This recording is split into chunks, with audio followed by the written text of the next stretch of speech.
प्यारे बच्चों, सुप्रभात। जैसा कि हमने पार्ट 1 में पढ़ा भाषा, लिपि और व्याकरण, आज हम पढ़ेंगे पार्ट 2 वर्ण विचार। वर्ण जो है वो क्या है? भाषा की सबसे छोटी इकाई है। वर्ण, वर्णों से मिलकर क्या बनते हैं? शब्द, शब्दों से मिलकर वाक्य, वाक्य से मिलकर क्या बनते हैं? पद बनते हैं। यानी भाषा की जो सबसे छोटी इकाई है वो है वर्ण।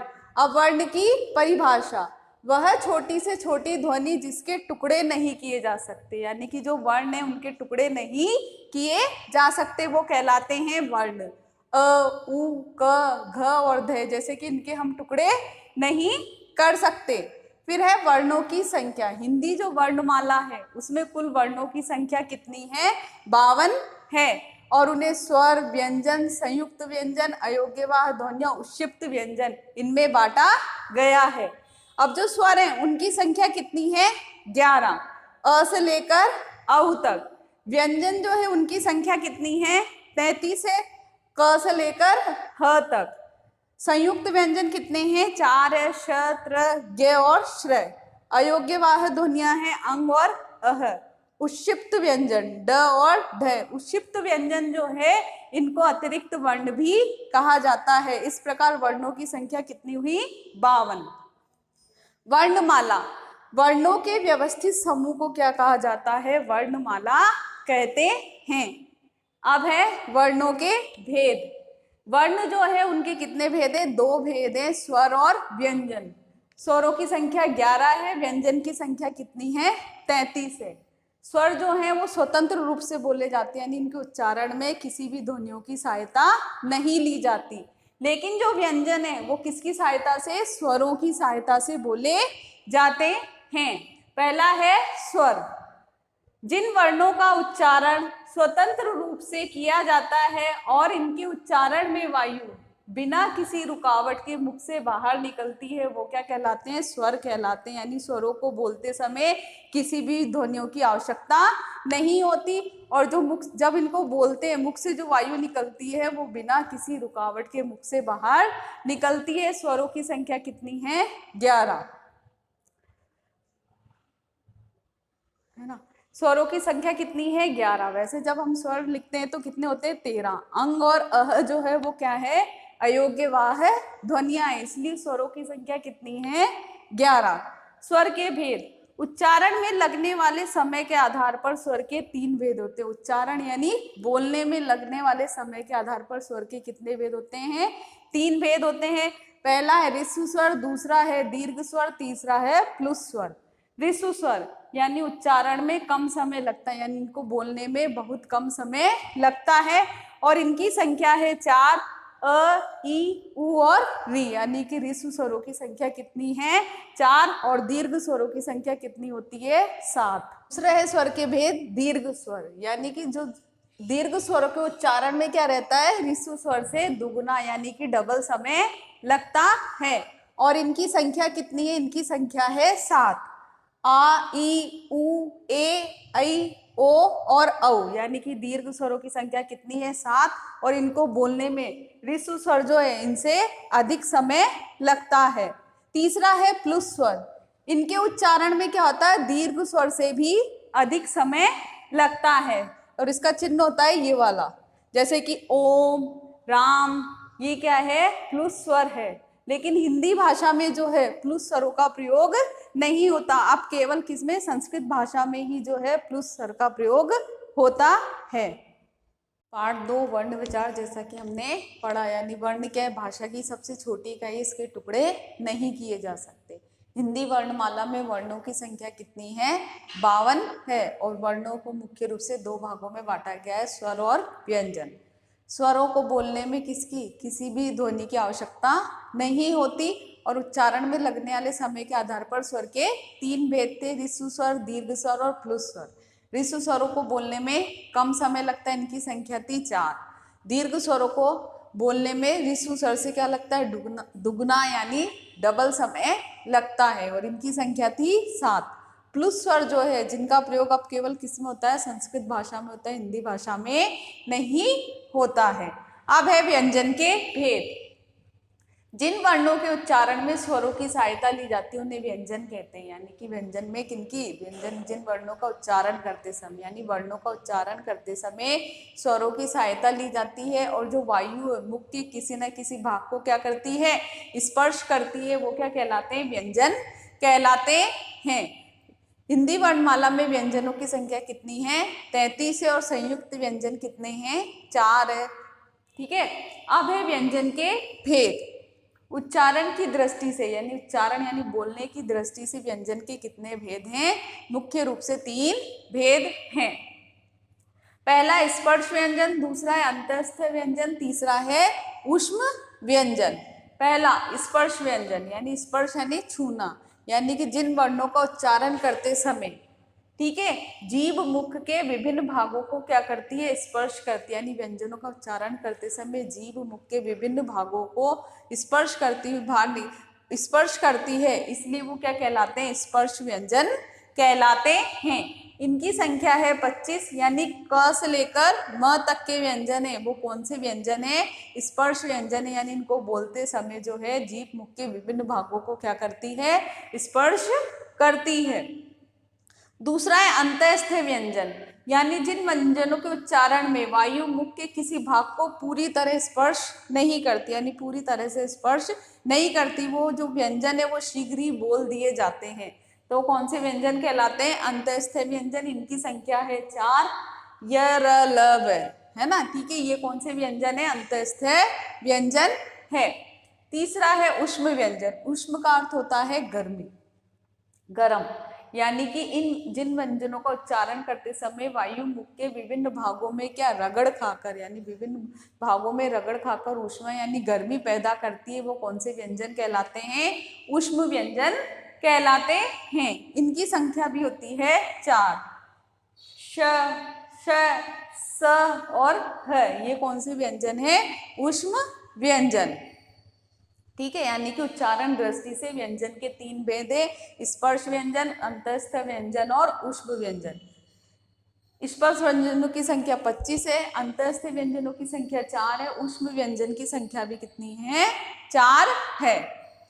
अब है संयुक्त व्यंजन। संयुक्त यानी एक से अधिक व्यंजनों के मेल से बने व्यंजन क्या कहलाते हैं, संयुक्त व्यंजन कहलाते हैं। इनकी संख्या है 4, श्र, श, त्र, ज्ञ और श्र, यानी कि ये क्या है, एक से अधिक व्यंजनों के मेल से बने हैं।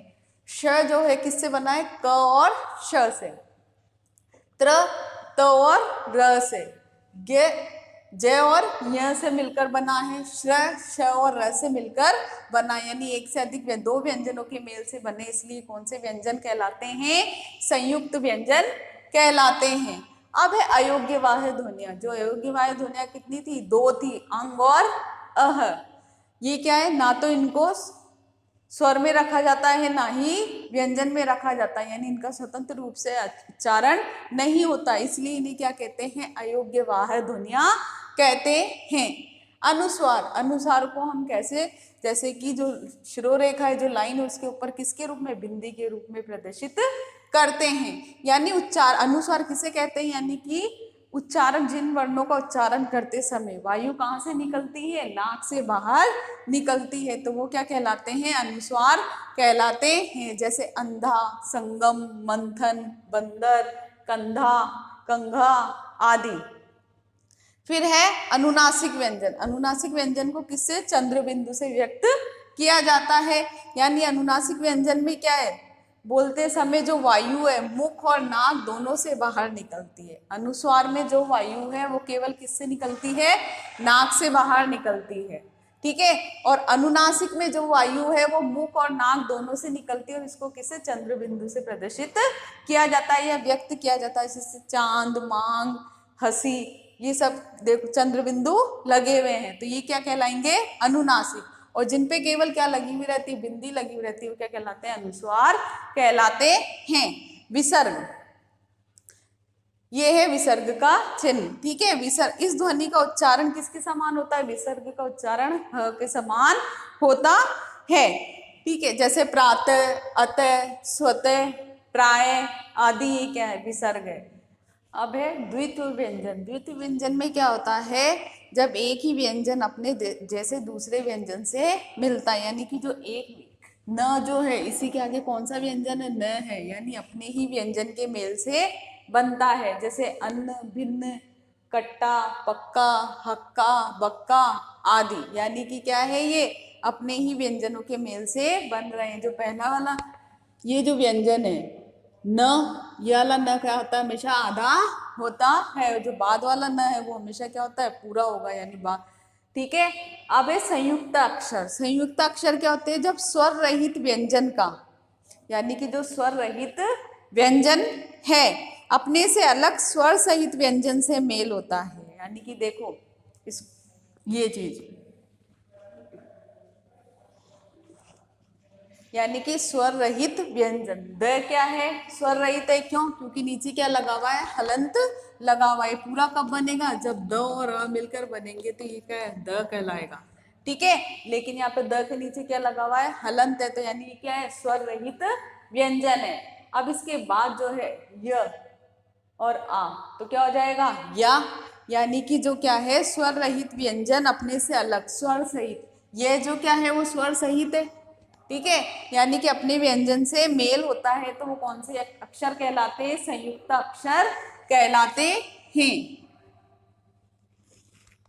ऐसे इसमें देखो ये चीज, क स्वर रहित है, त में त है ये पूरा। ठीक है। त जो है वो स्वर सहित है, तो ये क्या कहलाएगा, रक्त। अब है र का प्रयोग, यानी र का संयोग, यानी चार रूपों से र का क्या किया जाता है, प्रयोग किया जाता है। पहला है र, जब र स्वर रहित होता है तो वो क्या कहा जाता है, तब वह अपने से आगे वाले वर्ण के ऊपर लगता है। जब र क्या होता है, स्वर रहित होता है, यानी कि क्या होता है, वो स्वर से रहित होता है, तो र को क्या उससे बोलते हैं जब उसके आगे वाले वर्ण के ऊपर लगाया जाता है, ये जैसे ये वाला। ठीक है। मर्द, सूर्य, मूर्ख आदि। दूसरा नियम है र से पूर्व, ये जो इसका र है ऐसे प्रदर्शित किया जाता है, यानी पैरों में लगता है। र से पूर्व स्वर रहित व्यंजन हो, यानी र से पूर्व क्या हो, स्वर रहित व्यंजन हो। जैसे यहाँ दे रखा है चक्र और वक्र। क्र जो है जब अपन इसके टुकड़े करेंगे तो क्र क्या बनेगा, ये बनेगा। ठीक है ना। तो र से पूर्व जो व्यंजन है वो क्या है, स्वर रहित है, तो यानी चक्र और वक्र, यानी इनके नीचे पैरों के नीचे निशान लगाया जाता है। तीसरा नियम है ट और द के साथ र का संयोग होने पर उनके नीचे दो तिरछी रेखा करके, जैसे ये चिन्ह दे रखा है, दो तिरछी रेखा करके चिन्ह लगाया जाता है, जैसे ट्रक, ड्रम आदि। चौथा है श के साथ र जुड़ने पर क्या हो जाता है, श्र हो जाता है, यानी श के साथ र जुड़ने पर श्र होता है, और स के साथ र जुड़ने पर स्त्र होता है। यानी देखिए श के साथ र जुड़ने पर क्या हुआ, श्र, श्रम, श्रेष्ठ। ठीक है। स के साथ र जुड़ने पर स्त्र, यानी स्त्रोत, सहस्त्र। ये है र के नियम। अब है वर्ण विच्छेद। वर्ण विच्छेद यानी अलग करना, यानी वर्णों को अलग अलग करके लिखना। ठीक है। जैसे ये शब्द दिया हुआ है किसान, अब इसका क्या लिखना, वर्ण विच्छेद करके लिखना है। सबसे पहले क्या है, क। ठीक है। इसके नीचे क्या लगेगा, हलंत लगेगा। क पर किसकी मात्रा है, छोटी की मात्रा है, तो यहाँ क्या लिखेंगे, ई। आए समझ में। यानी जिस भी क जो है यदि केवल क होगा तो क्या हो जाएगा, जब इसका वर्ण विच्छेद करेंगे तो क और अ। यदि मात्रा लगी हुई है की तो क और छोटी ई है प्लस ई, बड़ी होगी तो ई। फिर अगर क में ही किसकी मात्रा हुई, ऊ की मात्रा हुई, तो इसका जब हम वर्ण विच्छेद करेंगे तो क्या हो जाएगा, क प्लस का चिन्ह, फिर ऊ, कौन सा ऊ है, छोटा ऊ है, तो यहाँ क्या आ जाएगा, ऊ आ जाएगा।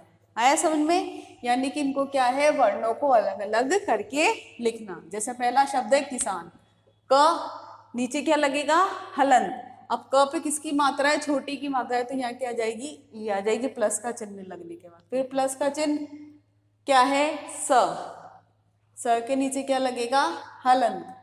किसकी मात्रा है, आ की, तो यहाँ क्या आ जाएगा, आ प्लस न जो है न लिखेंगे, न के नीचे हलंत, न किस स्वर के मेल से बना है, अ से, तो यहाँ आ जाएगा अ। ये होगा वर्ण विच्छेद। ऐसे ही देखो सेकंड वाला है काजल, क प्लस क में किसकी मात्रा है, आ की, तो यहाँ क्या आ जाएगा, आ। फिर क्या है, ज, हलंत अ, ल, हलंत और अ, यानी इनमें मात्रा नहीं तो किस स्वर से मिलकर बने हैं, अ स्वर से मिलकर बने हैं। अब ऐसे ही है कृपा, क हलंत किसकी है, क्या है, री है, तो यहाँ पे क्या आ जाएगा, री। री की मात्रा है तो यहाँ पे री आ जाएगा। फिर प के नीचे हलंत प्लस आ की मात्रा है तो यहाँ क्या आ जाएगा, आ जाएगा। ये कहलाता है वर्ण विच्छेद। इस तरह ये आपका पार्ट 2 वर्ण विचार। धन्यवाद।